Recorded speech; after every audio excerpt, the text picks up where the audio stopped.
날마다 솟는 샘물과 함께하는 오늘의 큐티 시간입니다. 2월 25일 금요일, 오늘의 말씀은 여호수아 17장 1절로 18절 말씀입니다. 므낫세 지파를 위하여 제비 뽑은 것은 이러하니라. 므낫세는 요셉의 장자였고 므낫세의 장자 마기는 길르앗의 아버지라.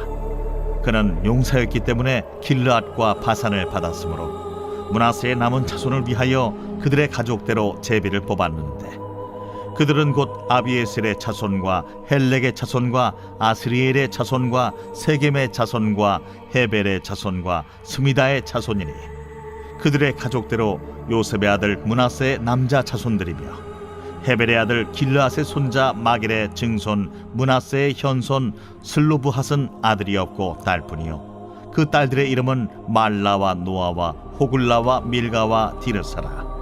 그들이 제사장 엘르아살과 눈의 아들 여호수아와 지도자들 앞에 나와서 말하기를, 여호와께서 모세에게 명령하사 우리 형제 중에서 우리에게 기업을 주라 하셨다.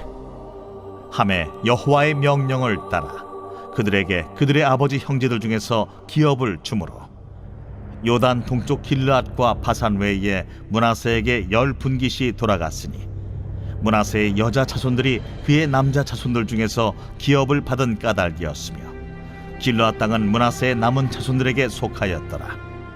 므낫세의 경계는 아셀에서부터 세겜 앞 믹무닷까지이며 그 오른쪽으로 가서 엔다프와 주민의 경계에 이르나니, 다프아 땅은 므낫세에게 속하였으되 므낫세 경계에 있는 다프아는 에브라임 자손에게 속하였으며, 또 그 경계가 가나 시내로 내려가서 그 시내 남쪽에 이르나니, 므낫세의 성읍 중에 이 성읍들은 에브라임에게 속하였으며, 므낫세의 경계는 그 시내 북쪽이요 그 끝은 바다이며, 남쪽으로는 에브라임에 속하였고 북쪽으로는 므낫세에 속하였고, 바다가 그 경계가 되었으며, 그들의 땅의 북쪽은 아셀에 이르고 동쪽은 이사갈에 이르렀으며, 이사갈과 아셀에도 므낫세의 소유가 있으니 곧 벳스안과 그 마을들과 이블르암과 그 마을들과 돌의 주민과 그 마을들이요, 또 엔돌 주민과 그 마을들과 다낙 주민과 그 마을들과 무기또 주민과 그 마을들 세 언덕 지역이라. 그러나 므낫세 자손이 그 성읍들의 주민을 쫓아내지 못하매 가나안 족속이 결심하고 그 땅에 거주하였더니, 이스라엘 자손이 강성한 후에야 가나안 족속에게 노역을 시켰고 다 쫓아내지 아니하였더라. 요셉 자손이 여호수아에게 말하여 이르되, 여호와께서 지금까지 내게 복을 주심으로 내가 큰 민족이 되었거늘 당신이 나의 기업을 위하여 한 제비 한 분깃으로만 내게 주심은 어찌함이니까. 하니 여호수아가 그들에게 이르되, 내가 큰 민족이 되므로 에브라임 산지가 내게 너무 좁을진데 브리스 족속과 르바임 족속의 땅 삼림에 올라가서 스스로 개척하라. 그 산지는 우리에게 넉넉하지도 못하고 골짜기 땅에 거주하는 모든 가나안 족속에게는 베스안과 그 마을들에 거주하는 자이든지 이스라엘 골짜기에 거주하는 자이든지 다 철병거가 있나이다. 여호수아가 다시 요셉의 족속 곧 에브라임과 므낫세에게 말하여 이르되, 너는 큰 민족이요 큰 권능이 있은즉 한 분깃만 가질 것이 아니라 그 산지도 내 것이 되리니, 비록 삼림이라도 내가 개척하라. 그 끝까지 내 것이 되리라. 가나안 족속이 비록 철병거를 가졌고 강할지라도 내가 능히 그를 쫓아내리라. 아도나이 츠드케누, 하나님은 의로우신 분이십니다. 여호와께서 나그네들을 보호하시며 고아와 과부를 붙드시고 악인들의 길은 굽게 하시는도다. 아멘. 시편 146편 9절은 마치 여호수아 17장 본문 말씀을 요약하는 것처럼 보이기도 합니다. 하나님께서는 약한 자의 편에서 그들을 보호하는 동시에 교만한 자들을 꺾어 잠잠하게 만드는 분이시기 때문입니다. 본문 1절로 6절은 하나님께서 슬로브핫의 딸들의 권리를 인정하시고 그들에게 기업을 분배하시는 내용이고, 14절로 18절은 에브라임의 교만과 욕심을 물리치시는 내용입니다. 성경에 의 또는 공의라고 자주 번역되는 히브리어 단어 체다카는 하나님과의 관계에서의 의를 말합니다. 받을 자격이 있는 사람에게 주어지는 정의나 심판이 미시파트라면 받을 만한 이유도 없고 받을 만한 자격조차 없을 때 주어지는 의가 체다카입니다. 오늘 본문의 슬로브앗의 딸들은 하나님의 전적인 은혜와 공의인 체다카 가운데 자신들의 기업을 약속으로 상속받았고, 요셉 지파는 욕심을 부렸지만 자신들이 받을 만큼의 기업을 미시파트 가운데 충분히 적당하게 상속받았습니다. 누가 더 잘나고 누가 더 못나서가 아닙니다. 다만 하나님께서는 약자를 돌보시고 교만을 꺾으신 것입니다. 오늘 말씀을 통해 욕심은 버리고 약속에 붙들려 살아가는 저와 여러분이 될 수 있기를 소망합니다. 여호수아 13장 이후 우리는 이스라엘이 가나안에 정착해가는 모습을 살펴보고 있습니다. 나이가 많아 늙은 여호수아는 비록 가나안의 모든 지역을 완전히 점멸하진 못했어도 하나님의 약속을 따라 믿음으로 기업 분배를 시작했습니다. 13장에서 요단 동쪽 두 지파 반에 배분된 기업을 확증한 여호수아는 14장과 15장에서는 제사장 엘르아살과 및 지파의 족장들과 더불어 유다 지파의 기업을 제비 뽑아 배분했습니다. 그리고 16장과 17장에서는 요셉의 두 아들 에브라임과 므낫세의 기업을 분배하고 있습니다. 본문 17장 1절로 6절은 그 중에 요단 동쪽 므낫세 지파의 기업에 대해 소개합니다. 1절에 보면 므낫세의 장자 마길과 마길의 아들 길르앗이 요단 동쪽 길르앗과 바산 지역을 기업으로 받은 사실을 한 번 더 소개합니다. 그리고 본문에 나온 기업 분배는 2절에 기록된 말씀처럼 므낫세에 남아있는 6 자손을 위한 제비 뽑기로 진행됩니다. 아비에셀과 헬렉, 아스리엘과 세겜, 그리고 헤벨과 스미다 자손 말입니다. 그런데 5절을 보면 그들을 위한 기업은 총 10분깃이라고 합니다. 그 이유가 무엇이겠습니까? 네, 맞습니다. 바로 헤벨의 아들인 슬로브앗이 헤벨을 대신하여 5 기업을 배분받았기 때문입니다. 슬로브앗은 아들이 없이 딸만 5을 낳고 죽었습니다. 이로 인해 슬로브앗의 딸들은 과거 민수기 27장 4절에서 모세와 엘르아살과 지휘관들 앞에서 이런 고백을 했습니다. 어찌하여 아들이 없다고 우리 아버지의 이름이 그의 종족 중에서 삭제되리이까? 라고 말입니다. 그리고 여호와께서는 모세에게 이렇게 대답하셨습니다. 슬로브앗 딸들의 말이 옳으니 너는 반드시 그들의 아버지의 형제 중에서 그들에게 기업을 주어 받게 하되 라고 말입니다. 그리고 오늘 본문 5절은 슬로브앗 딸들 5명이 그의 아버지의 형제 5명과 동등하게 분깃을 받은 것을 서술합니다. 신명기 10장 14절에 기록된 대로 하늘과 모든 하늘의 하늘과 땅과 그 위의 만물은 본래 하나님 여호와께 속한 것입니다. 슬로브앗 딸들 모습이 지금 우리에겐 마치 자기 아버지의 땅에 욕심을 내는 것으로 비춰질 수도 있습니다.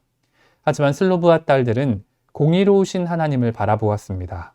그녀들은 하나님의 기업이 공의로우신 하나님의 통치 원리에 따라 배분될 것을 기대했습니다. 약자들이 억울하게 소외되거나 피해를 입지 않도록 간구할 때 하나님께서는 더욱 풍성한 것으로 가득 채우신 것입니다.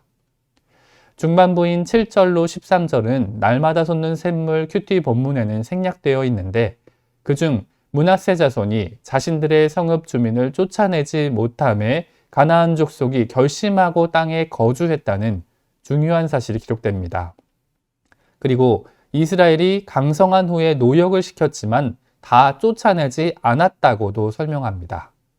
결국 므낫세 역시 여호수아 16장에 기록된 에브라임과 마찬가지로 적들을 진멸하라는 하나님의 명령에 온전히 순종하지 못한 채 세상과 타협의 길을 걸어갔다는 이야기입니다. 이어지는 14절로 18절은 요셉 자손의 안타까운 모습과 여호수아의 탁월한 지도력이 날카롭게 대조됩니다. 먼저 14절과 16절에서 에브라임과 므낫세 지파는 여호수아 앞에서 교만과 욕심 가운데 끊임없이 불평하고 원망하는 말을 내뱉습니다. 그들은 자기 스스로 내가 큰 민족이 되었다고 표현하면서 자신에게 한 분깃만 준 것은 부족하다고 말합니다. 그런데 아이러니한 것은 그들은 자신이 큰 민족이라고 하면서 동시에 적들이 철병거가 있기에 자신들은 아무것도 할 수 없다는 결론을 맺고 있습니다. 더 자세히 요셉 자손의 이야기를 생각해 보면 그들 자신이 큰 민족이라고 하는 것도 그리 적절하지 않아 보입니다. 민수기 26장에서 시행된 2차 인구조사에 따르면 므낫세의 인구는 52,700명, 에브라임의 인구는 32,500명이었습니다. 그리고 므낫세의 절반은 요단 동편의 땅을 배분받았기에 실제 가나안에 정착할 인구는 아무리 많아야 6만 명이 되지 않았을 것입니다. 그런데 당시 유다는 76,500명, 단과 이사갈 역시 6만 4천 명대, 그리고 수불론조차 6만 명이 넘었습니다. 더욱이 요셉 자손이 받은 땅은 결코 남은 자손들에 비해 적지 않은 넓은 지역이었습니다. 비록 산지도 있었으나 그들이 속한 땅 대부분이 비옥한 옥토였다는 것을 우린 기억해야 합니다. 즉, 에브라임과 남은 므낫세 절반은 충분하고도 넉넉한 땅을 받았지만 교만과 욕심 가운데 더 많은 땅을 주장하고 있었던 것입니다. 이때 여호수아는 15절과 17절, 18절의 권면과 격려로 그들을 축복합니다. 같은 에브라임 민족으로서 여호수아는 지금 저들이 자신들 앞에서 요구하는 것이 욕심에서 비롯된 투정과 불평이란 사실을 알았을 것입니다.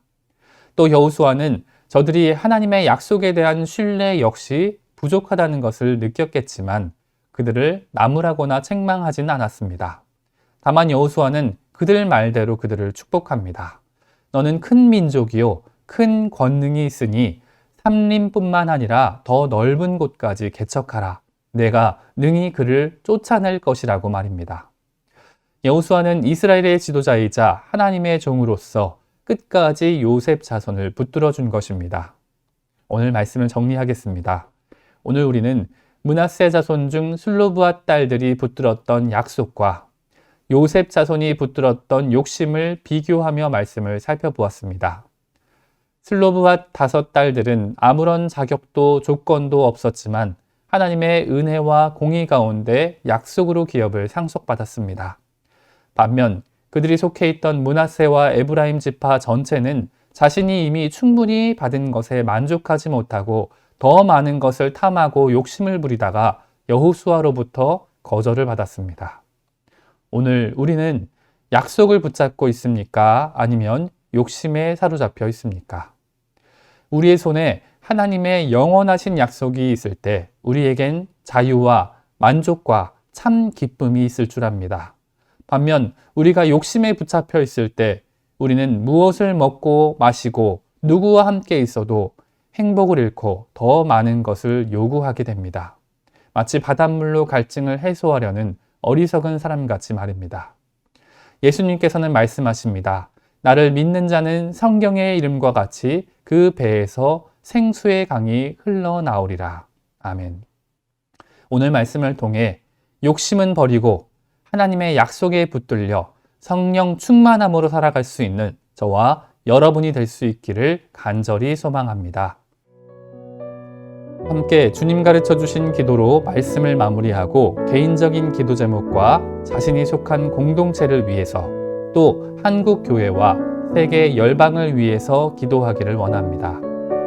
하늘에 계신 우리 아버지, 아버지의 이름을 거룩하게 하시며 아버지의 나라가 오게 하시며 아버지의 뜻이 하늘에서와 같이 땅에서도 이루어지게 하소서. 오늘 우리에게 일용할 양식을 주시고 우리가 우리에게 잘못한 사람을 용서하여 준 것 같이 우리 죄를 용서하여 주시고 우리를 시험에 빠지지 않게 하시고 악에서 구하소서. 나라와 권능과 영광이 영원히 아버지의 것입니다.